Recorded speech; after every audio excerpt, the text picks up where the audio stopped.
Okay, so we're going to be talking about some sensitive subjects today, mainly around depression and hoarding. Just a reminder to everyone who is watching today, you are not alone in general, but also if the subject of the video we're talking about today is something that you are struggling with in general in your life, I'll include some helpful links in the description box for you. So please do check them out. And please do feel free to reach out for help if you need it. We're also going to be a little bit vague on the company in question today because of the legal actions that are actually going on. If you did want to go and find out more though, it's on this lady's account.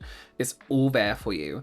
So this is Mel. She makes content mostly around her experiences with mental health, her own story, and more recently, her struggles with her home. And she recently decided to take a big step. And she decided to get help basically cleaning her home, right? She spent a huge amount of money on this. She spent, let me just get the number right, $2,700 to get it fixed. Now let's just touch on this really quickly. If you struggle with mental health, right, your home for a lot of people is where you feel really safe. That's your space. It's how you like it. It's how you want it to be. Everything's laid out how you want it. Perhaps you live alone and that's your comfort. You know what I mean? So to have people come into your home, a professional company, and help you organize that space or clean that space is pretty scary. I mean, it's pretty scary for anyone to have strangers come in and kind of organize through your stuff. And although it may not exactly be what you would consider a clean and tidy space, it's your safe space, you know what I mean? So this is an incredibly brave situation. And if you don't know how these sorts of like cleaning services work, right?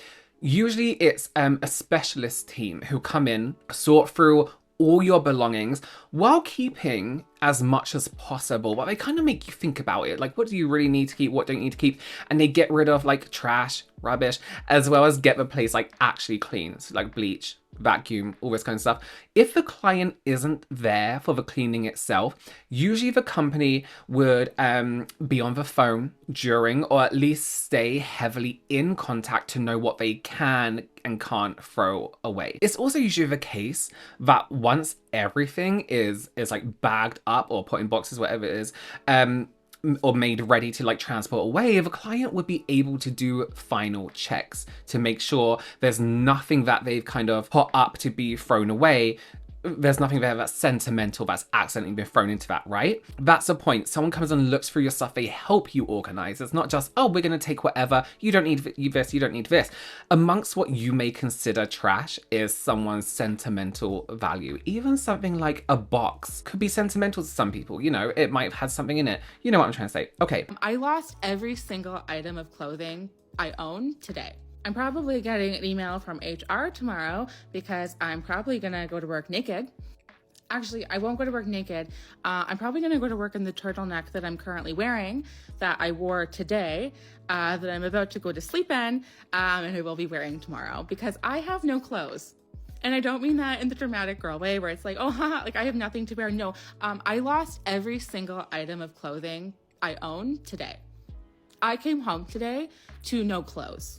Like, I mean, like, I don't have a pair of underwear. I have no clothes. Sorry, I have a jacket that somehow was saved, but I have no clothing. I had hired cleaners to help me like purge my apartment because I had the worst year of my life mental health wise and fell really behind on my apartment, and it was actually a huge disaster. I probably could have been nominated for Hoarders.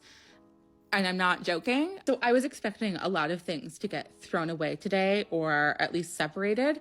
And I was told that when I came home today, I would be shown like bags of things and I could determine if they get thrown away.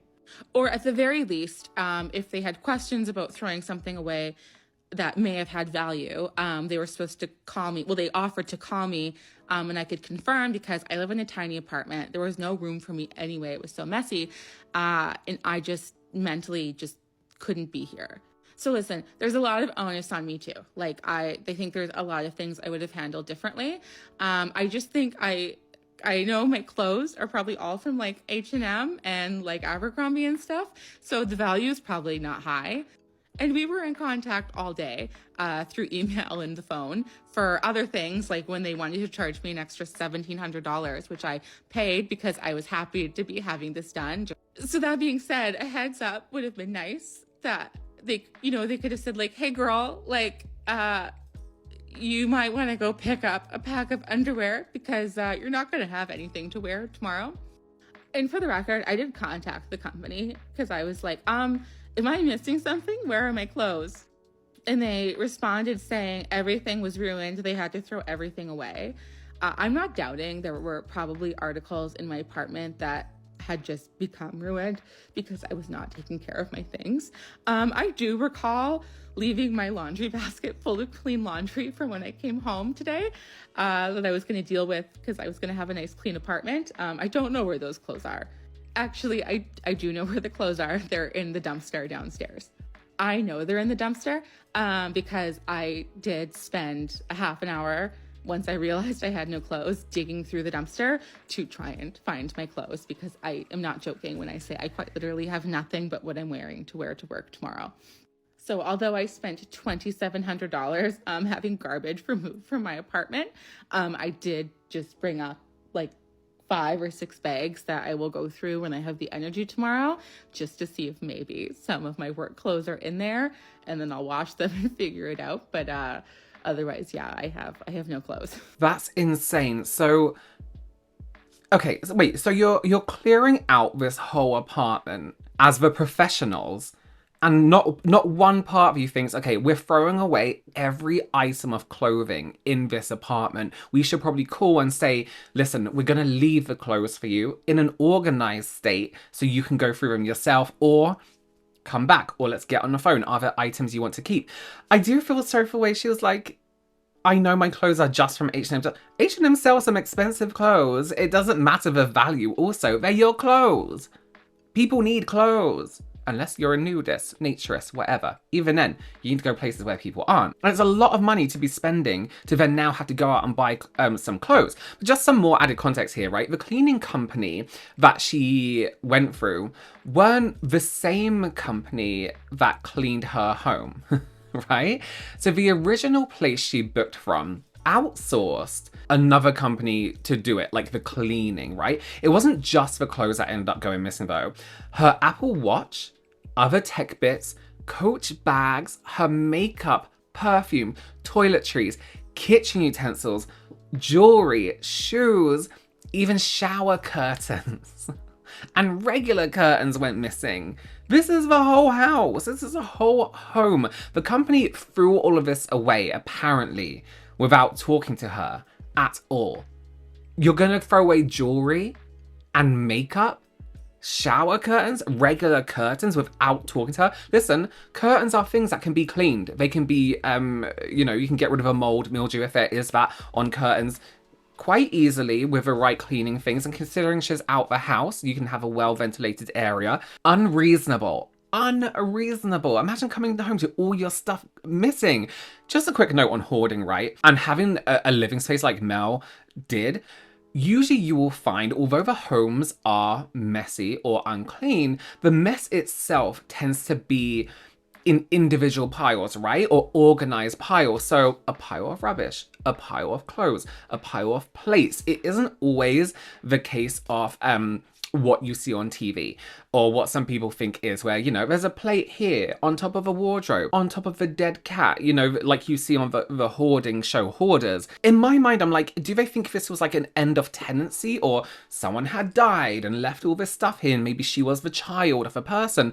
But no, someone still lived here. So although to some people the company just saying, yeah, everything is ruined, could seem totally plausible, this lady was still leading a fairly normal life, is still wearing clean clothes that she cleaned herself. She said she had a basket full of clothes every day, still putting on makeup and perfume and jewelry and having a shower with a shower curtain. And absolutely not every single thing in her apartment would have been ruined just by it getting untidy, hoarding, whatever, which is why she paid nearly $3,000 to have the right people come in and help her. $3,000. That's wild. That's wild. But there's a lot that's been happening, so I thought maybe I could do a quick video and get you all up to speed as well.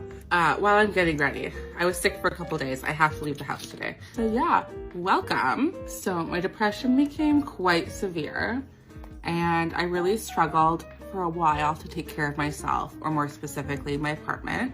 And my apartment became very out of control. If you saw my first video, I say I could have been nominated for Hoarders. That's probably true. Obviously, I struggled to ask for help because I was very embarrassed, and something like that can come with a lot of judgment. I had also been using romantic relationships as a coping mechanism in my life, but not in a healthy way. Once I stopped doing that, although it was for my well-being, I think I also really struggled with loneliness because I didn't have that escape either. I felt very lonely and stuck in my apartment, which was out of control. I hired a cleaning company for extreme cleaning, compassionate cleaning. My apartment was severe. However, they were supposed to behave discreetly and they weren't allowed to throw anything out with my permission. That's the service. I didn't notice right away what exactly was missing until I started unpacking what was left. And then I realized just how much of my stuff was gone and how much literal trash they left me in like bins and bags and stuff. I had no clothes, no toilet seat, all of my hygiene products. I'm sorry, no toilet seat. All of my makeup, perfume, handbags, cooking supplies, food, kitchen utensils, sentimental items, jewelry, you name it, shoes, gone. I did contact the company. I explained this to them. I sent them pictures. I texted them. I left a review. They hated the review. They actually hated the review so much that they actually threatened to blackmail me with shame and release pictures of my apartment to tell, I guess, the world how bad my apartment was. Was there confusion? Did they think they were doing like an apartment clean out? No. I have emails that I've shared that prove that we knew exactly what this was. So there really shouldn't have been a miscommunication. Thanks to this community, I wasn't gonna let myself be bullied anymore. So I just added the pictures and emails that they wanted to share to my review. I don't know if they've actually paid attention to that, but that's not my problem. And then come to my horror, a week after being robbed, I found videos of my apartment online. Some woman, who I have no idea who she was, live streamed from my house for an hour. Well, I saw them throw out like my toaster, custom artwork, you name it, out the door. However, I did make the video and it opened me up to this amazing community on TikTok, which I'm forever grateful for. I think it really helped me from going backward in terms of my healing. In terms of getting my stuff back or my value back, don't stress, I hired a lawyer because not only did I lose like tens of thousands of dollars worth of things, I paid $2,700 for them to rob me blind. If you want to think that everything in my apartment did need to be thrown away, that's okay.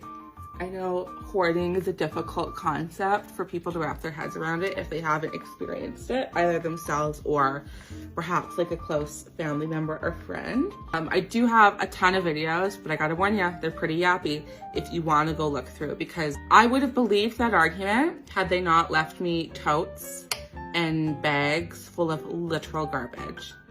Like they said they were leaving me a bag of clothes. It was a bag of garbage. So I also just don't want this to happen to anyone ever again. I'm lucky that I found this community, but I also remember the years I spent in my apartment alone, like in bed full of garbage. So embarrassed to ever breathe a word of this to anyone. It's so much better to ask for help. Ideally, looking back, I would have started with more trusted friends, and they're so good to me. If you do have any general questions though about everything that's gone on, please comment below and I'll respond.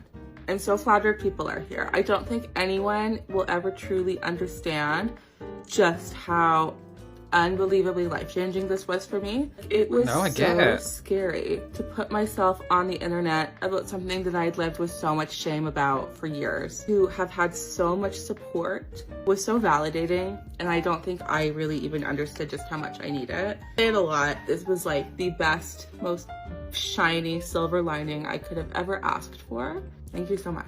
I had a good time. It's crazy that this place tried to blackmail Mel. They tried to blackmail with pictures of her apartment for posting an honest review. If you're a brand, a company, you're gonna deal with negative reviews, right? That's just how it is. Positive and negative. But the way you deal with a negative review is fixing the issue, right? The level of unprofessionalism is unforgivable. That's insane.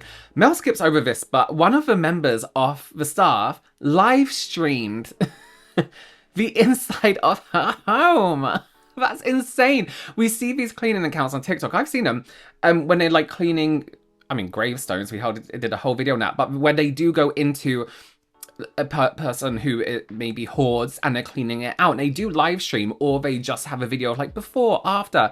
This is one of the worst kitchens I've ever had to clean, you know, that kind of thing. And I'm not surprised that some of them are done with like zero consent, you know. So not only have this shady company stole tens of thousands worth of dollars of items from her home, blackmailed her when she left an honest review about what had happened, but they allow their staff to live stream inside her home for over an hour.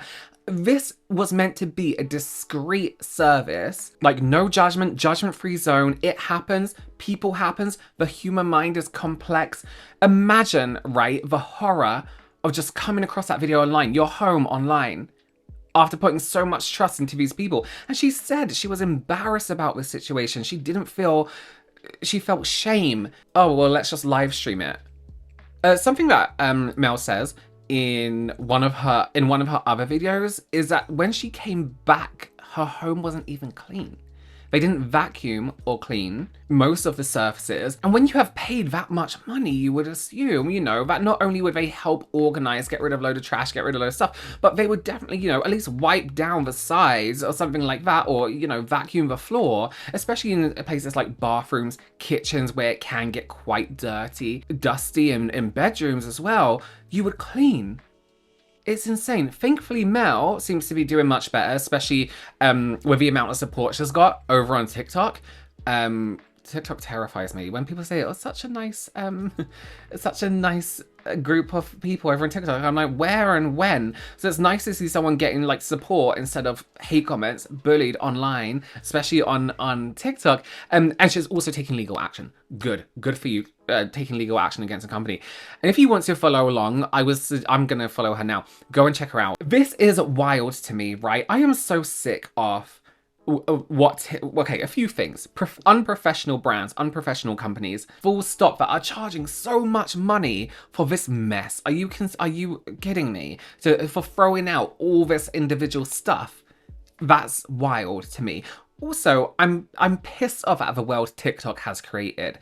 Somebody is doing a service, and this goes for any service, right? If you are working and you are providing a service, and you are streaming on TikTok, answering people's questions, doing this, doing that, you're not fully invested in what you're doing, right? Clean that, do your fucking job without having to live stream it and be like, thanks for the comment, thanks, whoever. Do the job, do it right. Instead of worrying about, are you in line with where your camera's set up? All this stuff. Just do your fucking job. Not everything has to be on TikTok. You don't have to film everything and everyone. Not everyone wants everything on camera, right? If I paid for just a regular cleaner to come into my house and clean, if they were live streaming from inside my home, I would be pissed off. Please, as always, let me know your opinions down below. Aren't people just wild? All right. Thank you so much for joining me, and I will see you soon. Bye.